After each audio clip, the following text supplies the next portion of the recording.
নমস্কার বন্ধুরা, gardening with কৃষি কথা শান্তনু ইউটিউব চ্যানেলে আপনার স্বাগত জানাই। হ্যাঁ, আজকে একটা নতুন ভিডিও নিয়ে এসেছি। এই ভিডিওতে আপনাদের দেখাবো যে মাইক্রোনিউট্রিয়েন্ট কীভাবে কাজ করতে পারেন এবং আপনার ছাদ বাগানে বেস্ট মাইক্রোনিউট্রিয়েন্ট কোনটা কোনটা দোকান থেকে কিনবেন, কীভাবে ব্যবহার করবেন, মাইক্রোনিউট্রিয়েন্টের উপকার এবং ডিটেলস দেখতে থাকুন ভিডিওতে।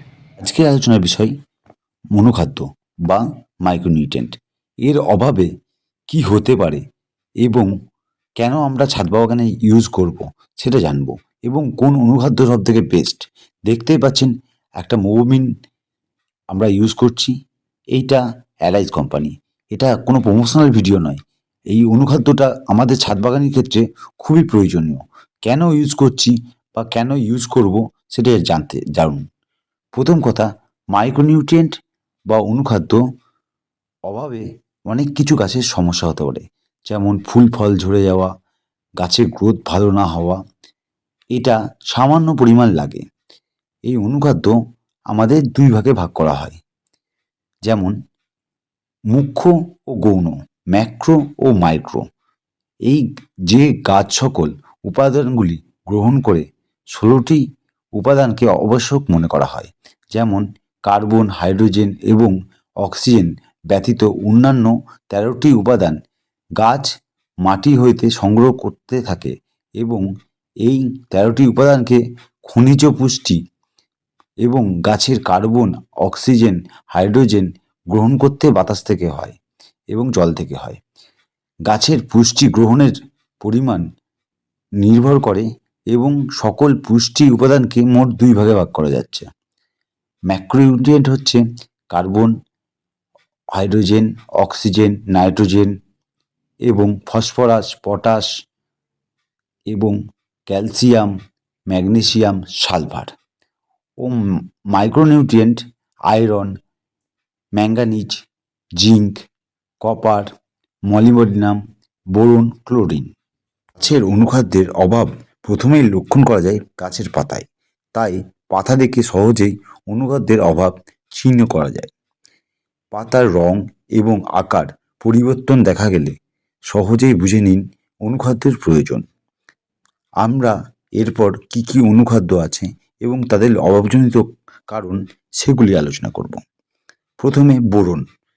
বোরনের অভাব হলে গাছের ডগা পাতার নিচের দিকে ক্রমশ ফ্যাকাশে হয়ে যায় এবং পাতা ভঙ্গুর হয়ে যায়, ভাঙর দেখা শুরু করে এবং গোড়া থেকে পাতার রং ধীরে ধীরে ফ্যাকাশে ও লালচে মরচের মতন ধারণ করে। এর জন্য আমরা মাইক্রোনিউট্রিয়েন্ট ইউজ করতে হবে। তারপর সালফার।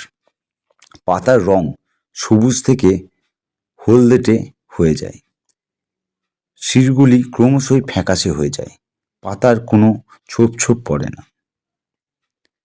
তারপরে ম্যাঙ্গানিজ। পাতার সম্পূর্ণ হলদের ভাব ধরনের হয়ে যাবে এবং মূল শিরা উপশিরাগুলি সবুজ থেকে হালকা হালকা ছোপ ছোপ হলদে আকার ধারণ করে। জিঙ্কের অভাবে লক্ষণ করবেন পাতা সরু সরু ছোট ছোট হয়ে যায়, উপরের স্তর থেকে হালকা হলুদ হয়ে যায়। ম্যাগনেসিয়ামের অভাবজনিত লক্ষণ পাতার হলুদ রং দেখায় এবং কোনো পাতায় ছোপ পড়ে না, শিরা সবুজ থেকে পাতার মাথায় পাশাপাশি বাঁকে কুঁকড়ে যায়। বেশি অভাব হলে পাতা পচে গিয়ে ঝরে যায়। ফসফরাসের অভাব। ফসফরাসের অভাবে গাছ বেঁটে ও অস্বাভাবিক সবুজ হয় এবং পাতা খাড়া ও অস্বাভাবিক সরু হয়। বেশিরভাগ সময় পাতার বাদামি সবুজ থেকে কালো হয়ে যায়, পাতার পিছনের দিকটা তামাটে রং হয়ে আসে। ক্যালসিয়ামের অভাবে গাছের পুরো সবুজ থাকলেও মাথার দিক থেকে পাতার অংশ ফ্যাকাশে আংটার আকার নেয়, পাতার মাথা ও পাশাপাশি দিকগুলি শুকিয়ে যায়, ক্রমশ পাতাগুলি মরে যায়। এবং আয়রনের অভাব। আয়রনের অভাবে ধারগুলি হলুদ ও মাঝখানটা সাদাটে হয়ে যায়, কোনো ছোপ পড়ে না, শিরগুলি স্বাভাবিক সবুজ থাকে। কপার। কপারের অভাবে পাতার নিচের দিক ঝুঁকে পড়ে, শিরা হলুদ হয়ে যায়, সহজেই ঝরে পড়ে। মলিবডিনাম, গাছের পাতার রং সোনালি হলুদ থেকে কমলা হয়ে যায়, পাতার উপর বাদামি ছোপ পড়ে এবং পাতার নিচের দিকে চ্যাটচেটে ভাব লক্ষ্য করা যায়। এইগুলি লক্ষ্য করলে এই মাইক্রোনিউট্রিয়েন্টটি ইউজ যখন করবেন বা ব্যবহার করবেন, এইটির মধ্যে 8 ধরনের মাইক্রোনিউট্রিয়েন্ট আছে। এই মৌমিন অনুখাদ্যটি আমরা ব্যবহার করব 1 থেকে 1.5 গ্রাম পার লিটার জলে স্প্রে করব 15 থেকে 20 দিন অন্তর। ধন্যবাদ বন্ধুরা, ভিডিওটা ভালো লাগলে শেয়ার করুন।